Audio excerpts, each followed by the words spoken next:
స్త్రీ వశీకరణం కానీ పురుష వశీకరణం, ఈ రెండు వశీకరణాలు స్త్రీ కానీ పురుషుడు కానీ వర్తిస్తాయి. మనం చెప్పిన మాట వినకపోయినా మన దగ్గరికి వచ్చే విధంగా, మనం మాటకి గౌరవించే విధంగా, మనం రమ్మంటే రావాలి, పొమ్మంటే పోవాలి, కూర్చుంటే కూర్చోవాలి, లెమ్మంటే లేవాలి, మనం చెప్పిన మాట గౌరవించి మనం పెళ్లి చేసుకోవాలనే విధంగా కూడా స్త్రీ వశీకరణ కానీ పురుష వశీకరణం కానీ ఉంటుందమ్మా.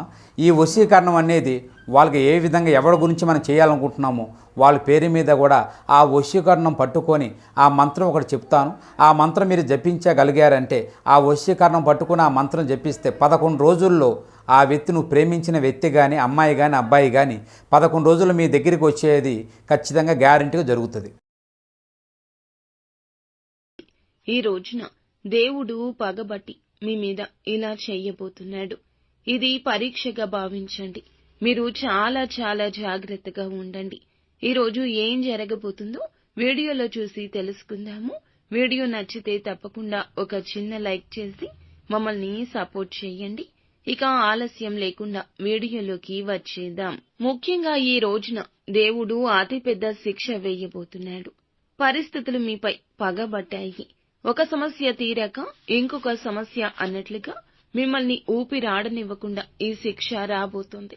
దేనివల్ల శిక్ష అంటే, కొంతకాలంగా ఎవరికీ చెప్పుకోలేని అనారోగ్య సమస్యతో బాధపడుతున్నారు. ఎంతకీ బయటికి చెప్పినప్పటికీ కూడా, ఎన్ని రకాల వైద్యశాలల్లో తిరిగినప్పటికీ కూడా ఆ సమస్య పరిష్కారం కావడం లేదు. దానితో మీరు లోలోపల మదన పడిపోతున్నారు. అది ఎటువంటి అనారోగ్య సమస్య అయినా కావచ్చు, చెప్పుకోలేని సమస్య అయినా కావచ్చు, శారీరక సమస్య మాత్రమే కాకపోవచ్చు, మీకు సంబంధించిన మానసిక సమస్య కూడా కావచ్చును, ఎవ్వరికీ తెలియకూడని ఒక నిజం కూడా కావచ్చు. ఇక ఆ విషయం ఈ రోజున బట్టబయలవుతుంది. ఎవరికి తెలియకూడదనుకుంటున్నారో తెలిసిపోతుంది. పరిస్థితులు అననుకూలంగా ఉండబోతున్నాయి. మీ మనసుకి ప్రశాంతత లేకుండా ఈ స్థితి కలగబోతుంది. మీరు పడే ఆ ఒత్తిడి ఇబ్బందికరంగా మారుతుంది. ఈ బాధ తాళలేక నరకాన్ని చవిచూస్తారు. ఈ బాధతో విలవిల్లాడిపోతారు. ఇక ఆ యొక్క రహస్యం చెప్పక తప్పని పరిస్థితుల్లో మీరే కుటుంబానికి చెప్పేయొచ్చు, లేదా మీ యొక్క అనారోగ్య సమస్య గురించి వారికి తెలియచేయొచ్చు, ఇతరులకు కూడా చెప్పేయొచ్చు. ముఖ్యమైన పనులన్నీ ఈ రోజు స్తబ్దు అవుతాయి. ఎక్కడ పని అక్కడ వాయిదా పడి ఆగిపోతుంది.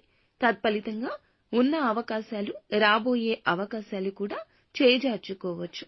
మీ రంగాల్లో ఈ రోజున పేరుకు భంగం వాటిల్లొచ్చు. ఆరోగ్యపరంగా డబ్బు కూడా ఖర్చు అయిపోతుంది. పొదుపు చేయడానికి ఆరోగ్యాన్ని నిర్లక్ష్యం చేస్తూ వచ్చారు. కానీ ఆరోగ్యం విషయంలో ధనం పొదుపు చేయడం అస్సలు మంచిది కాదు. ఇక కుటుంబానికి ఎంత అవసరమో, మీరు కుటుంబంలో మీకు ఎంత ప్రేమ వాత్సల్యం ఉందో ఈ రోజు అర్థమవుతుంది. ఇలాంటి పరిస్థితుల్లో మీరు ఇక అస్సలు అజాగ్రత్తగా ఉండకూడదు. ఎదుటి వారి మాటల విషయంలో కూడా అప్రమత్తంగా ఉండండి. కాస్త నవ్వుతూ మాట్లాడిన వ్యక్తులతో పర్సనల్ విషయాలు షేర్ చేసుకోవద్దు. అలాంటి విషయాలు షేర్ చేసుకోవడం వల్ల ప్రతికూల పరిస్థితులు భగవంతుడు ఇవ్వబోతున్నాడు. మీరు చేసే మంచి పనులు అన్నీ కూడా ఆ దేవుడు చూస్తూనే ఉంటాడు. భరించగలిగినంత వరకే దేవుడు కష్టాలు పెడతాడు. తెలుసో తెలియకో చేసిన తప్పుల రీత్యా ఈ కష్టం అనేది మీ ముందుకైతే ఈ రోజు వచ్చింది. ఇక మీరు ఇబ్బంది పడే ఈ యొక్క సమస్యను త్వరలోనే భగవంతుడు తీసివేశాడు. నిత్యం శివారాధన చేసుకోండి. భగవంతునికి దగ్గరగా ఉండే ప్రయత్నం చేయండి. సంతోషంగా